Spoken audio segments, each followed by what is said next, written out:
Okay, good day everyone. Now our discussion will be about spinal cord injury. Okay, let's first define what is spinal cord injury. So this is defined as injury to the spinal cord, spinal column, supporting tissue, or intervertebral discs. Okay, so first, what's the difference between the spinal cord and the spinal column? When you say spinal cord, ito yung network of nerves, okay, na pinoprotektahan ng spinal column. Okay, so sa spinal cord, siya yung bundle of nerves.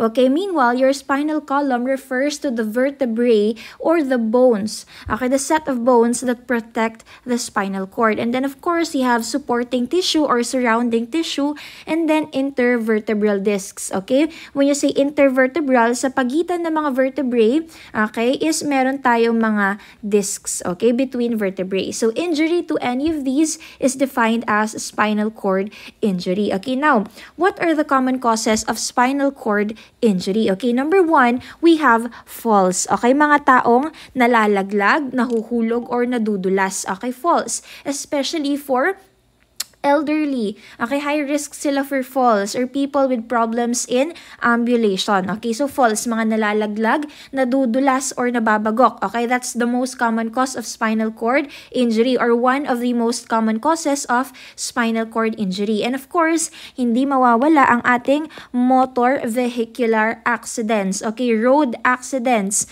Mga nasasangkot sa mga banggaan, nabubunggo, nadidisgrasya sa daan. Okay, motor vehicular accidents. Next, you have violence or assault. Okay, na-define na natin to sa head injury. Okay, this is someone deliberately causing harm or injury to another person. Ibig sabihin, okay, talagang conscious decision nila, sadya na manakit ng ibang tao. And then, of course, you have sports-related injuries. Okay, syempre, hindi na natin kailangan explain yan. Okay, sports-related injuries, mga aksidente. And sports, especially in high-risk sports. Okay, so these are the most common causes of spinal cord injury. Okay, now, what are the most common sites of spinal cord injury? Okay, ang most common sites natin, you have C5 to C7, T12, and L1. Okay, ito yung mga common sites natin for spinal cord injury. Bakit? These sites in our spinal column, ito yung may pinaka-most mobility. Okay, pinaka nagper-permit ng movement. Okay, dyan pinaka-maraming movement, pinaka-nagagalaw. Okay, so they are the most common sites for spinal cord injury. By the way, as a quick review, sa ating vertebrae, ilan ulit ang, ano ulit yung mga subdivision ng ating spinal cord or spinal column? You have the cervical spine, the thoracic spine, okay, cervical spine, thoracic spine, lumbar, sacral, and the coccyx. Okay, ilan lahat ang ating vertebrae? For your cervical, some sources say that there are 8, some sources say that there are 7. Okay, so it's C7, you have 12, 5, 5, and then 1. Okay, so ang lagi natin ginagamit dito, breakfast at 7, lunch at 12, and early dinner at 5. Okay, so ating importante, see, cervical, thoracic, and lumbar. Okay, now, what are the different types, okay, of spinal cord injury? So we have central, anterior, and lateral. Okay, so ito kasi yung itsura ng ating vertebrae. This one on the left, ito si vertebrae. This part, yung hole dyan, okay, yan yung location ng ating spinal cord. Okay, dyan siya sa loob na yan. Okay, and this one, ito sa harap dito part, this is your lamina. Okay, this is, etong lahat ng to, the black one, except dito sa circular sa loob, this is the vertebrae or the spinal column, yung buto mismo na nag-enclose or nagpro-protect ng spinal cord, which is located over here sa foramen natin. Okay, so this is your spinal cord. Anyway, please excuse my drawing. So for example, ito ang ating, this one will serve as our spinal cord for imaging. So you have central, anterior, and lateral. Let's first talk about central injury. When you say central, syempre dito yan sa may area sa gitna. Okay? Central injury. When you say anterior, dito naman siya sa harap. Okay? Dito siya sa may portion sa harap. And when you say lateral, ano bang ibig sabihin ng lateral? Sa gilid or one side. So pag lateral, okay, pwedeng dito sa left, pwedeng dito sa right. Okay, so those are the different areas of injury for spinal cord injury. Now, ano nga ba ang iba't ibang manifestations or what could happen if there are these types of injury? Okay, first you have central injury. Pag central injury, the problem here is usually, more of the affectation here is the upper extremity. Okay, usually ang tinatamaan is Okay, usually, ang tinatamaan dito is the upper extremity. Okay, or upper half of the body.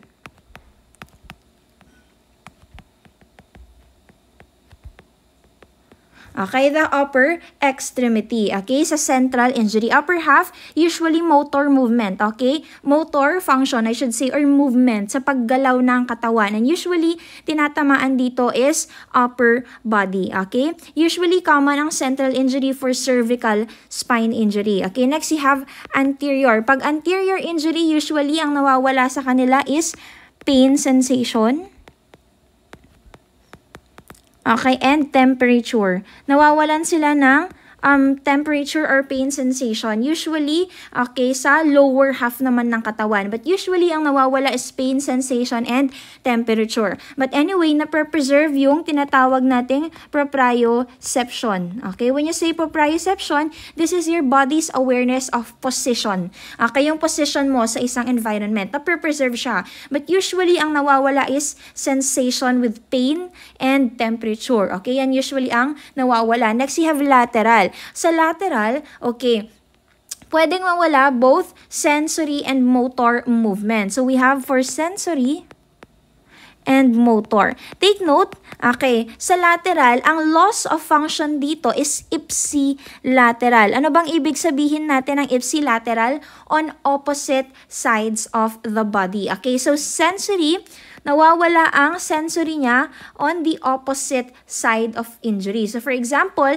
nagka-injury tayo dito sa left, yung right side ng katawan, nagkakaroon ng loss, okay, or decrease of sensory function. S for sa kabila. Okay, S for sa kabila. Okay, so sensory is the opposite side of the body and motor is same side. Okay? So for example, may injury dito sa left. Okay? Ang nawawalan din ng motor function is sa left side. Okay? But for sensory, S for sa kabila, okay? Opposite side of injury, okay? So these are the common types of spinal cord injury. You have central, anterior, and lateral. Ma'am, how about posterior? Pag posterior, kabaliktaran lang siya ng anterior. Nawawala naman ang kanilang proprioception or their awareness of position. Okay, positioning nila ng katawan nila sa environment. Okay, so you have central, anterior, and lateral. Okay, so your spinal cord injury can be due to what? Okay, pwedeng cause niyan is pwedeng laceration. Okay, pwedeng nahiwa or tear siya, okay, nahiwa yung spinal cord. Pwedeng due to compression, which is one of the common, okay, problems in spinal cord injury. Okay, laceration, nahiwa, compression, naiipit, okay, yung spinal cord natin dyan sa gitna. Or pwedeng transection. What do you mean by transection? This is complete severance, okay, napuputol yung spinal cord. Okay, pwedeng due to laceration, compression, or transection. Ito yung mga common, okay, na causes or na nangyayari sa spinal cord injury. Now, what are the different manifestations for spinal cord injury? Okay, so this is actually, okay, divided into either complete or incomplete. So when you say complete, okay, manifestation or complete injury, there is total loss of both sensory and motor. Okay? Ibig sabihin, yung pag-sense ng katawan, okay, sensations and movement are nawawala. Okay? That is complete spinal cord injury. And when you say incomplete, there is partial loss. Ibig sabihin, kahit papano, nagkakaroon pa rin ng transmission, okay, of messages doon sa spinal cord. Pero pag complete, total loss. Okay? Pag incomplete, partial. Now, when it comes to manifestations of spinal cord injury, nakadepende kasi ito kung saan located yung spinal cord injury. But usually guys, okay, when it comes to spinal cord injury, ang nangyayari dyan, kung saan yung tinamaan below the level of the injury is the affectation. Kasi kumbaga, parang pinutol mo yung function ng spinal cord, okay? So, below the level of injury is usually the affectation. Kung saan yung tinamaan, doon pababa, yun ang apektado. Okay? So, when it comes to the body kasi, okay? So, for example, okay, ito yung ulo, ito yung spinal cord. O, so, syempre, kung saan yung katapat niya, yun usually din yung function niya. Okay? Yun usually yung function. So, now, ang may halagang tandaan natin dito, yung mga important landmarks. Okay? Important landmarks of the spinal cord when it comes to functioning. So, ito yung mga important landmarks natin. Number 1, you have C1. C1 is responsible for the head and neck. Okay? When it comes to spinal cord injury, guys, the higher the level of injury, the more lethal or the more dangerous, mas nakakamatay pag mas mataas ang level of injury, okay? C1 is for head and neck. C4 is for diaphragm. Okay, diaphragm, particularly, anong tawag natin sa nerve na yan? You have phrenic nerve, okay?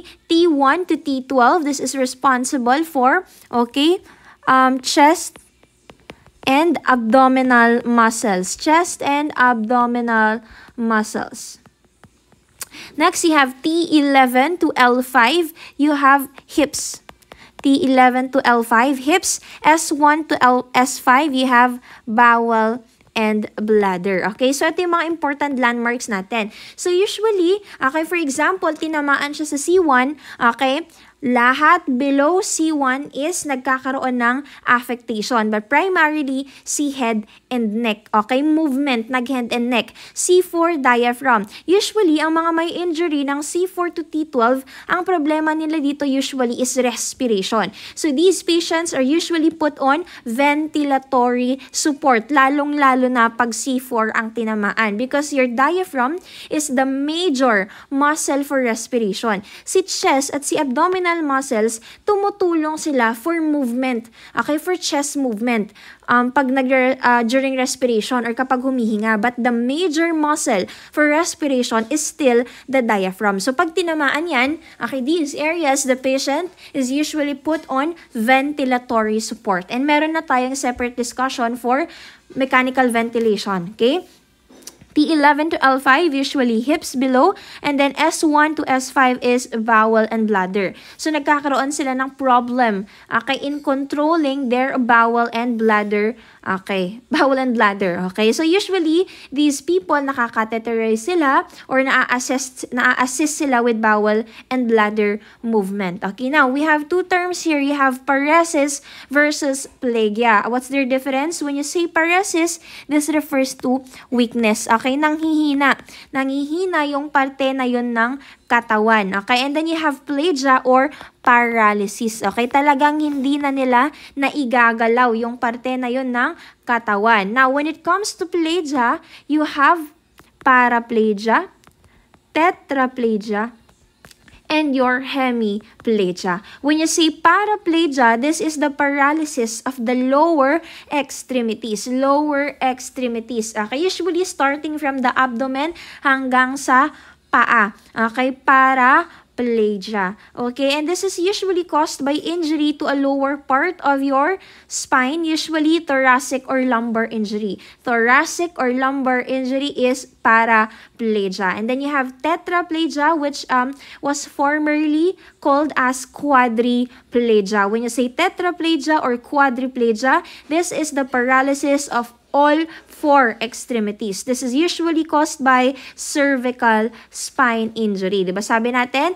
pag saan yung tinamaan, below the level of the injury is the affectation. Okay, and then you have hemiplegia, which affects kalahati ng katawan. Okay, this is usually by lateral. Okay, lateral injury. Okay, so hemiplegia. Okay, so ito lang yung tatandaan nyo. Ito yung mga important landmarks natin. C4 to T12, problema natin dito, respiration. Okay, kasi tatamaan si diaphragm, your chest and abdominal muscles. Okay, T11 to L5, usually hips. S1 to S5, bowel and bladder. Okay, paresis is weakness. Plegia is paralysis. Okay, you have para, tetra, and hemi. Para, for saang part ulit ng spinal or ng spine? Usually, thoracic and lumbar. Quadriplegia or tetraplegia is cervical. And then you have hemi is one side of the body. Okay? So these are your landmarks. These are the common manifestations or common problems when it comes to spinal cord injury. Okay? Now, what are the different complications or other complications of spinal cord injury? Ngayon, it's important to remember that when it comes to spinal cord, ano ba ang pinaka-trabaho ng spinal cord? Your spinal cord is basically the main communication highway of your nervous system and your body. Okay? So, si spinal cord, siya yung nagsisend ng messages sa pagitan ng nervous system mo at ng katawan mo. Sensory and motor. Okay? When you say sensory, eto yung pag-receive ng information ng katawan mo at dadalhin niya yan sa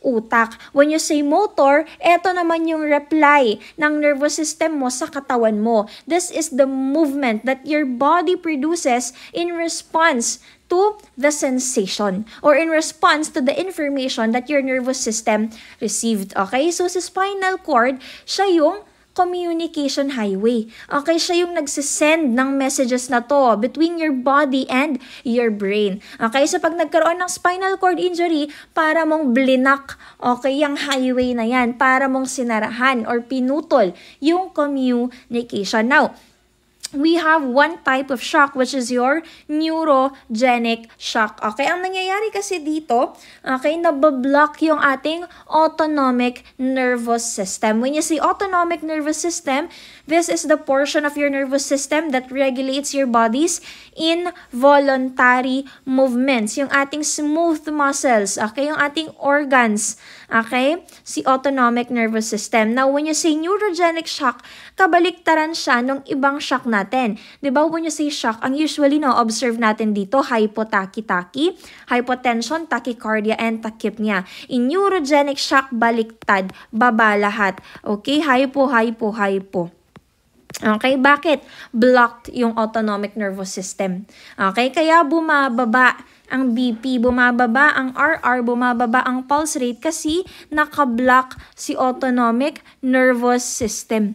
Okay, so hindi niya ma-regulate yung functions na yan kasi nga nakablock siya, sinarahan. Okay, so neurogenic shock, baba lahat. Next, you have very popular autonomic dysreflexia or autonomic hyperreflexia. This usually happens with an injury to T6 and above. Ma'am, bakit T6 and above kapag autonomic dysreflexia or hyperreflexia? Okay, take note guys, yung T5 to T9 kasi natin, okay, nandito yung nerves na nagre-regulate ng ating major blood vessel reserve. Okay, sila ang nagko-control ng majority ng ating blood vessels, which is of course responsible for BP regulation. Okay, kaya once tinamaan si T6 pataas, parang pinutol mo yung communication na yan sa T5 to T9. Kasi nga silang nagre-regulate ng majority ng blood vessels mo sa katawan. Okay, so pag tinamaan yan, T6 and above, para mong pinutol. Okay, yung nerves. Okay, or pinigilan mo yung function ng nerves na yan na nagko-control ng majority ng blood vessels. Okay, now what are the manifestations? Pag autonomic dysreflexia kasi or hyperreflexia, from the term itself, excessive yung reflexes ng ating autonomic nervous system. Sobrang sensitive. Okay, hyper. Sobra-sobra ang kanyang reflexes. So, what are the manifestations of autonomic dysreflexia? Number one, they have, okay, nag-shoot up ang BP nila. Hypertension. Okay? Nag-shoot up ang BP ng mga yan. If there is suddenly an increase in their systolic blood pressure. For example, baseline mo, ang patient mo dumating 140/90. Bigla siyang nag-190/100. Okay? Nag-shoot up ang kanyang systolic blood pressure. Okay? That is autonomic dysreflexia. Biglang taas ng BP. What else? Severe headache. Sobrang sakit ng ulo nila. Okay, severe headache. What else? Diaphoresis.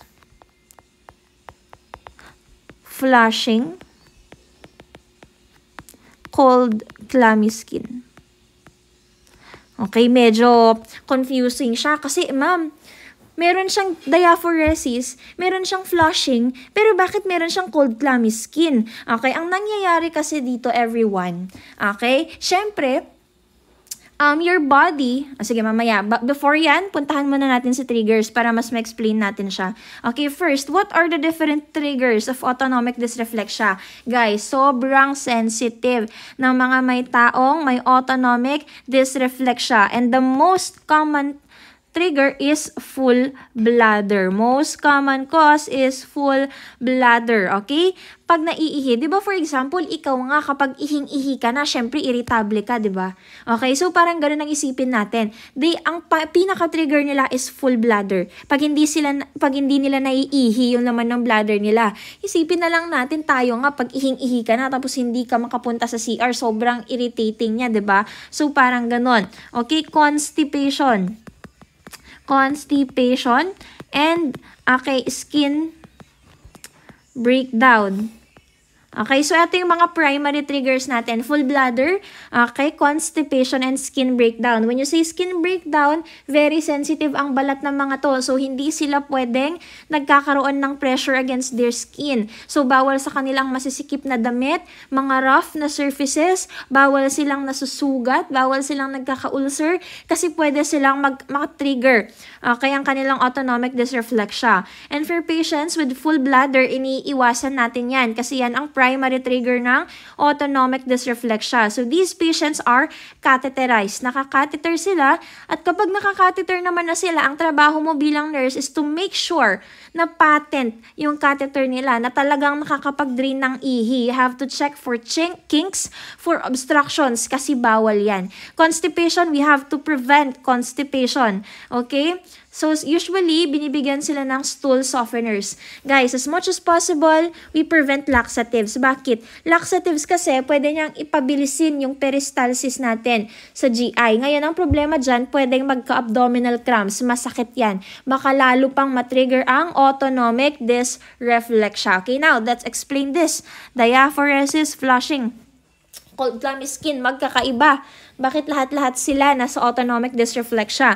Ang sabi natin, pag nagkaroon ng SCI, napuputol ang communication. Ngayon, ang nangyayari, for example, nagkaroon ng trigger ang patient. Na-trigger ang patient natin. Ngayon, ang mangyayari, syempre, tataas ang BP ng patient at magkaka-headache sila. Ang pinakaunang nangyayari dyan, tataas ang BP.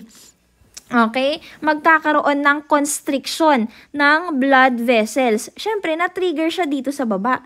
Baba to eh. Baba ng katawan. Ngayon, ang mangyayari dyan, okay, matitrigger yung baba ng katawan. Ngayon, for example, Okay, for example, saan tayo magdodrawing? Eto si spinal cord, for example. Okay, eto si upper, eto si lower. Okay, kunwari, eto si T6. Ngayon, bowel bladder, saan ba yan nakalocate? Dito sa baba. Ngayon, nagkaroon ng trigger dito sa baba ng katawan. Ngayon, syempre, magre-respond. Matitrigger si autonomic dysreflexia. Tataas ang BP ng katawan. Lahat sila dito sa baba, nakasympathetic sila. Okay? Nakakonstrict ang blood vessels. Kaya mataas ang blood pressure dyan. Kasi nakakonstrict ang blood vessels. Ngayon, putol yung communication dito. Ngayon, masesense ng katawan mo. Okay? Masesense pa rin ng katawan mo na mayroong increase in BP. Uy, tumataas ang BP ko. Lalo na kay carotid artery. Masesense ng carotid artery mo yan. Okay, hala, tumataas ang BP ko. Anong mangyayari? So, syempre, ang katawan mo, magsasend yan ng signal na okay, kailangan pababain natin yung BP kasi sobrang taas ng BP ko. So, anong gagawin yan? magsesend ng signal ang brain mo sa spinal cord. Okay, na kailangan nating pababain ang BP kasi nga naka-SNS. Mataas ang BP. Ang problema, putol ang communication. So, sino lang ang makaka-receive ng parasympathetic? Dito lang sa PSNS. Dito lang sa taas ang may parasympathetic. So, above the level of injury, magdadilate ang blood vessels. Ngayon, pag nagdilate ang blood vessels, pwedeng magpawis ang pasyente at pwede silang mamula. But usually, above the level of injury. Sa taas. Okay? So, yung taas ng katawan, nakaparasympathetic. Kasi nga, nag-respond ang katawan mo eh. Kaso, putol ang communication. Hindi siya umabot sa baba. So, yung taas, nakaparasympathetic, namumula siya, nagpa-flushing siya, nagda-diaphoresis siya, nag-headache siya, pero sa baba, nakakonstrict ang blood vessels, masikip ang blood vessels. Dito, nakadilate sila. So, nangyayari, malamig ang balat. Cold clammy skin kasi naka-SNS yan dito. Okay? Naka-constrict ang blood vessels. So, dito sa taas, PSNS. Dito sa baba, SNS. Okay? Autonomic dysreflexia. Putol ang communication. Yung taas, yung baba ang naka-receive ng SNS, pero yung taas lang ang naka-receive ng PSNS. So, yung taas, sinusubukan niyang ibaba yung BP. Pero yung baba, hindi niya na ibababa ang BP kasi nga, putol ang communication. So, as much as possible, we have to prevent full bladder, constipation, and skin breakdown or skin irritation. Okay, next, you have deep vein thrombosis or DVT or minsan thromboembolism. Anong nangyayari dito? There is a formation of blood clot in the deep vein. Okay, nagkakaroon ng blood clot sa deep vein. Ngayon, ang problema is if this blood clot becomes dislodged. Okay, kasi thrombosis pa siya pag nakadikit pa lang siya. Okay, nandyan pa siya, blood clot lang, thrombosis. Once that blood clot gets detached or na-dislodge, natanggal at sumama sa circulation o sa dugo, that becomes an emboli. Okay, ang delikado dyan, pag yung emboli bumara sa kung saang-saang blood vessel ng katawan. Like where? Pwedeng pulmonary embolism sa lungs, pwedeng sa brain, pwedeng mag-cause ng stroke. Okay? So, syempre, ang babarahan yan, yung maliliit na blood vessel. Okay? Next, you have pressure ulcers. When you say pressure ulcers, this is when nagkakaroon ng skin breakdown. Okay, na eventually, pwedeng, okay, mag-deepen siya, pwedeng lumalim. From the epidermis, dermis, minsan, as bad as, pwede mo nang makita yung kanilang subcutaneous or muscle sa ilalim. Pressure ulcers. Okay? So, ito yung mga common na other complications of spinal cord injury. You have neurogenic shock, autonomic dysreflexia, you have pressure ulcers, and sometimes even pneumonia, especially kapag naka-mech vent sila. You have your ventilator-acquired pneumonia. But anyway, sabi ko nga, meron na tayong separate discussion ng mech vent. Okay, so pwedeng pneumonia. Okay, itong tatlong to, dahil ito sa immobility, dahil hindi sila gumagalaw. Okay? Next, what is the management for spinal cord injury? So, during emergency, ang pinakaunang-unang gagawin natin dito is immobilization. Immobilization or stabilization. Bawal galawin. Okay? We have to prevent rotation. Okay? Extension, flexion, bawal lahat yan pag may spinal cord injury. Ma'am, in case of emergency at wala pang cervical collar, wala pang cervical spine, anong gagawin? You can help in immobilizing the patient's spine by putting both your hands at the level of the ears. Okay? Both hands at the level of the ears, okay, to stabilize. Okay, hahawakan mo yung ulo ng pasyente. You put both your hands at the level of the ears for immobilization. Habang nag-aantay tayo ng cervical collar. Cervical collar, yung nilalagay sa leeg na ganyan, yung sinusuot ni Gloria Macapagal Arroyo dati. Okay? And then, cervical spine or spine board. Nilalagay sa likod ng patient to prevent movement. Pag nasa hospital naman, pwedeng maglagay ng head blocks. Okay? Maglagay ng head blocks sa gilid ng ulo ng patient to prevent movement. So for emergency, immobilization. Okay, next, pharmacological. So during the first 24 to 48 hours, the patient is given IV corticosteroids. IV corticosteroids to reduce inflammation sa spinal cord. Kasi the more na inflamed ang spinal cord, the worse the injury can be. Okay? So the more na inflamed yan, the more na nagsiswell siya, the more na nag-edema siya. Okay? So we have to give IV corticosteroids within the first 24 to 48 hours to reduce or relieve inflammation. Next, you have surgical. Usually, ginagawa dito, you have spinal decompression. Compression, okay? So, in here, tinatanggal kung ano man yung mga substances na nagpe-press or umiipit sa spinal cord. Usually, ang ginagawa dito, laminectomy. Okay? So, you can remember si ating lamina, yung buto dito part. Okay? So, tinatanggalan to or tinatanggal siya. Etong buto na to. Okay? To decompress or remove or relieve pressure.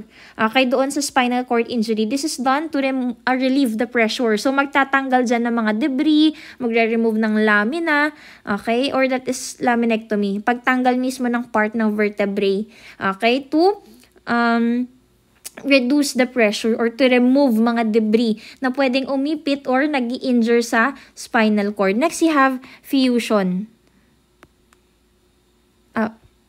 Sorry.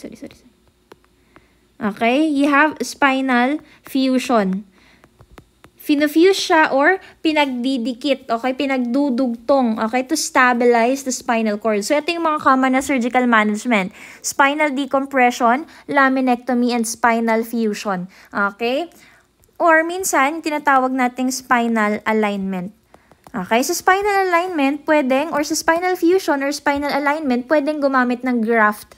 When you say graft, you're going to get a specimen, pwedeng from a donor, or pwedeng sa katawan mismo ng pasyente, at yun yung ipapalit natin. Okay, pwedeng graft, pwede rin namang mga orthopedic talaga na equipment, yung mga pin, mga screw, okay, pwedeng siya ang gamitin for spinal fusion and spinal alignment. So, ito yung mga surgical management natin. Ngayon, what are the qualifications or kailan magkakaroon ng surgery ang isang pasyente? Okay? If they have unstable spinal cord injury, if there are fragments, okay, na pwedeng mag-injure or mag-ipit sa spinal cord, if there is cord compression or naiipit yung mismong spinal cord, and if the patient is experiencing deteriorating neurological status. Okay?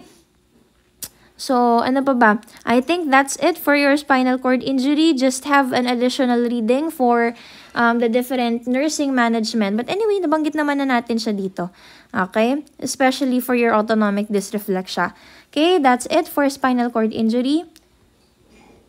Okay, thank you.